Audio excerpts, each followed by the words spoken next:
had in this city until I start playing this game. So basically, they'll show you on a map that they're going to be they're hiding around that point. You got to walk there. They'll pop in the screen. When you click them, it'll go into sort of if you played the old time Game Boy games, it'll show like a battle screen. From there, you have a little Pokeball. You can use, if you're higher levels, you can choose the Pokeball, the Great Ball, the Ultra Ball, and you have to swipe it across the screen to catch the Pokemon.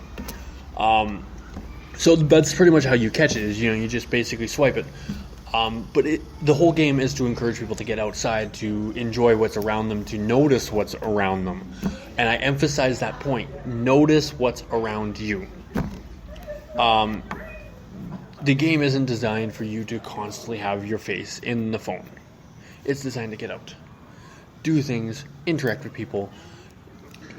Go to places you've never been before. It hasn't exactly worked out that way, though. I think it hasn't. I mean, maybe that's just from personal experiences, but I mean, I've sat around. I think one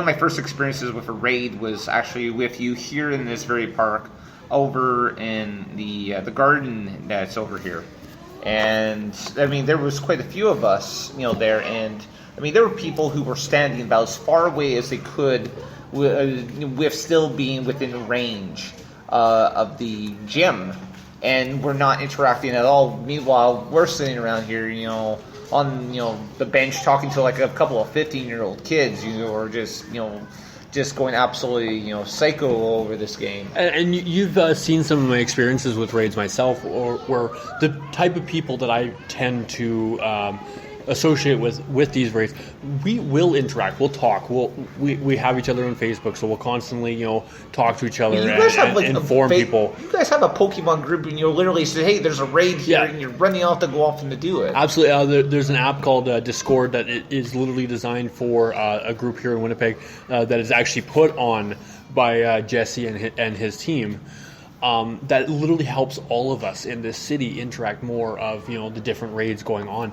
And honestly, they have done huge wonders for myself to be able to work in Transcona and know that there's raids going on, near my place. Now, at noon, when I'm at work and I really can't leave, that's not exactly the greatest thing. But at like 5 o'clock when I'm on my way home, it's an amazing thing because I know, okay, I can be at this point for this time, start talking to people, set things up beforehand, and have them meet. So it's kind of really, really cool. So the other question I asked him was, what tips can you offer other players? Which we all need that tip. I really love his answer because it's not about catching the Pokemon. It's not about playing the game. In a way, it is for certain things. But so he basically says to have fun with the game. Don't cheat. That's the big thing right there. Don't cheat while playing this game. You lose the effect of how you do. The whole point is to interact with people. Yeah, we suck at doing that, but at least we try. His biggest pet peeve now that we're a year into this game is the people who just stand there staring at their phones. It's great that the game is getting you outdoors, but you should try to soak it all in and enjoy being outdoors more as well.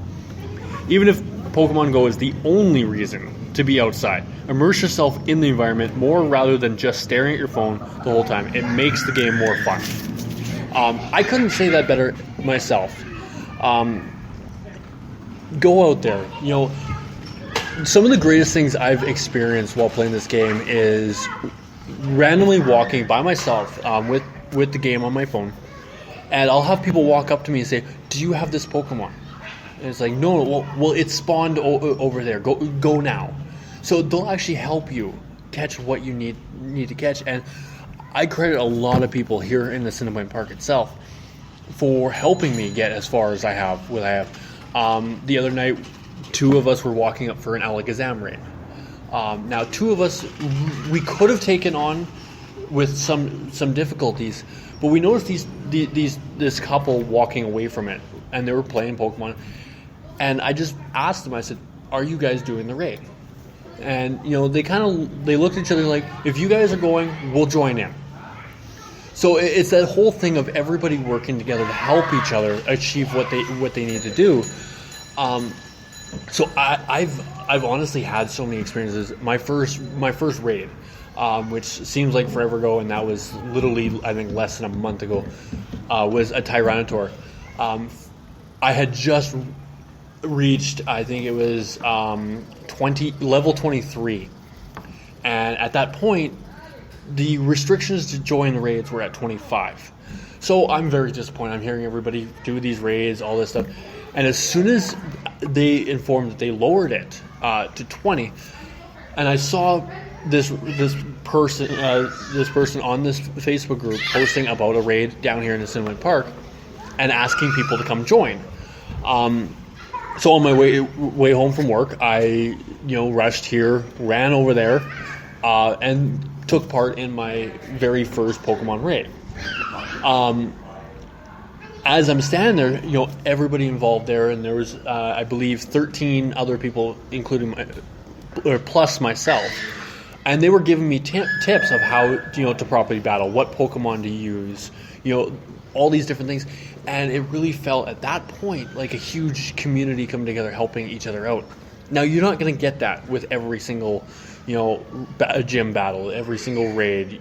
You're often going to be on your own. But those rare moments, the rare moments that you have the people stand up with you, and they'll high five you when you catch something, they'll be disappointed that you caught something that they didn't. That is the true meaning of this game. I couldn't say better myself, or go into as much detail as you can. This game has been very important. I love getting outside, but how can we tell that you're passionate about this game? I grew up with Pokemon, and it's nice to see it evolve over the time and still be relevant to everybody else.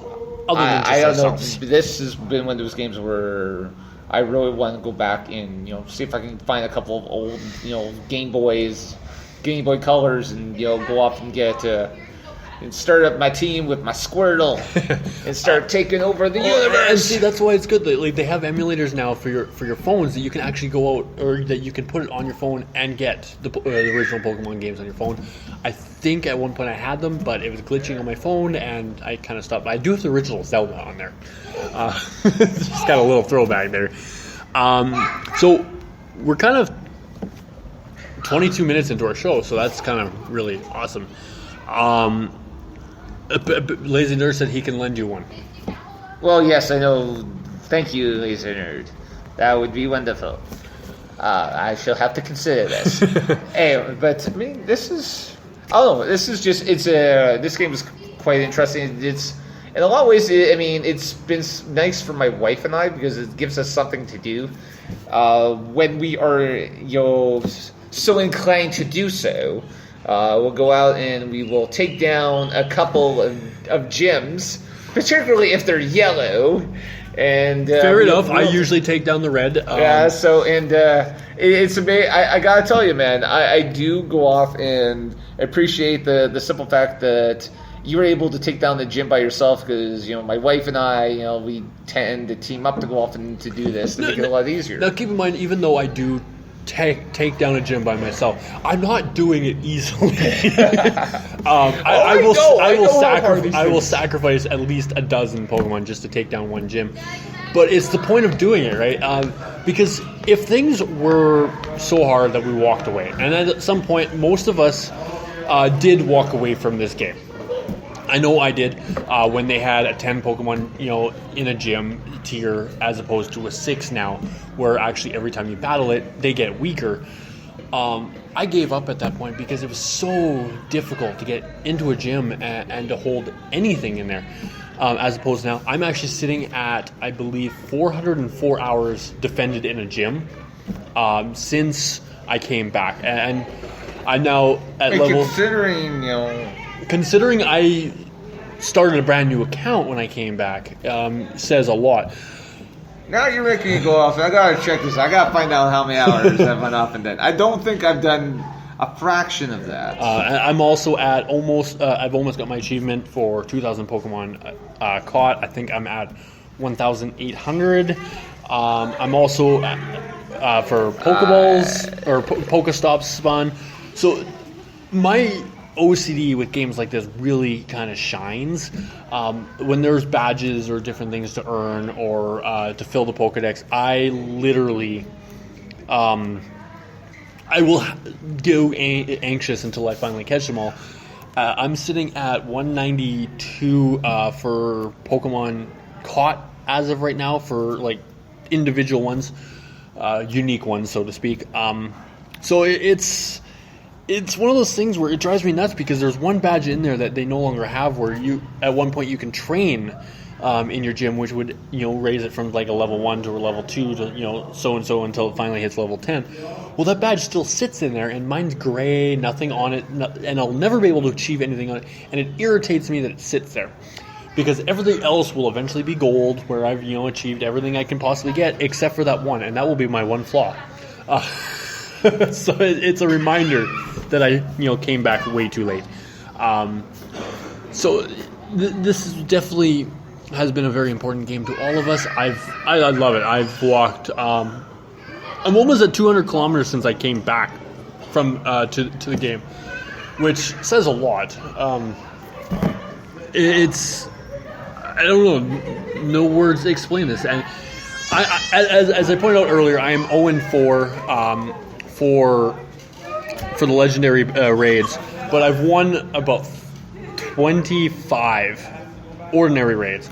Our buddy Eagle and Bubbles, they joined me out last night to do Articuno raid down here in St. James, and I did not succeed. So I didn't succeed in catching it, but Eagle did catch it on his very first attempt. So that kind of sucked. I had some tears in my eyes on that one. It was very disappointing. So it is what it is. But that's it. Oh, and I'm going to point it out. Lazy Nerd, just turn around if you're here in the Winnipeg area. His next show down at the Fringe Festival is at 2 o'clock on Saturday. So I urge you all to go check him out. Definitely worth it. I think I might try to make my way down there. I haven't quite decided yet. I just found about it, so there's a lot to decide. So I don't know. I'm not sure how much more. I mean, I pretty much have let you talk about this because that's fine. And there's two reasons for this. One, because you're very passionate about this, and number two, I've actually been catching Pokemon as we've been playing. So I mean, that might have something to do with the fact that I haven't been talking. So I do want to do a throw to Jesse from Pokemon Go Winnipeg. Your answers were absolutely wonderful. I thank you for spending the time to write them out for me. I'm blown away. I love it. So thank you. Also, don't forget, Entercon is August 26th and 27th. We'll be running a table there. Don't forget to check them out. We've been posting random little things about them on our Facebook. And I go off and I have it set up with our Twitter account, so that every time Entercon goes off and tweets something, it pops up. And as long as I'm not busy with doing something else, I go off and I retweet whatever they've tweeted. We need to find a way to get it where it automatically retweets things. That would be kind of nice. There's got to be something. There has to be a way to do Robot it. monkeys. So anyways, although we haven't had much luck with the computer monkeys, so I can't think. Those are real monkeys that are on a computer. So then we got to go for like robot monkeys, which will be just as bad. Stupid monkey. So anyways, this is the time we do our shameless plugs before we skedaddle to go catch Pokemon. Gotta catch them all. Which is actually the title of the show. Yay, you all win nothing. So, this has been an interesting show. Thank you for everyone that is listened in. And just, and I hope you appreciated Captain Fizz going off and ranting and raving for close to half an hour. So you can go off, you can follow us on Twitter. So you can follow me at RealCaptFizz, so at RealCaptainFizz. You can follow this local fellow at That Mask Guy. Follow the show at BizMash Show. Go check out us on Facebook. Just search Captain Fizz and the Mask Guy. Man. Man, guy.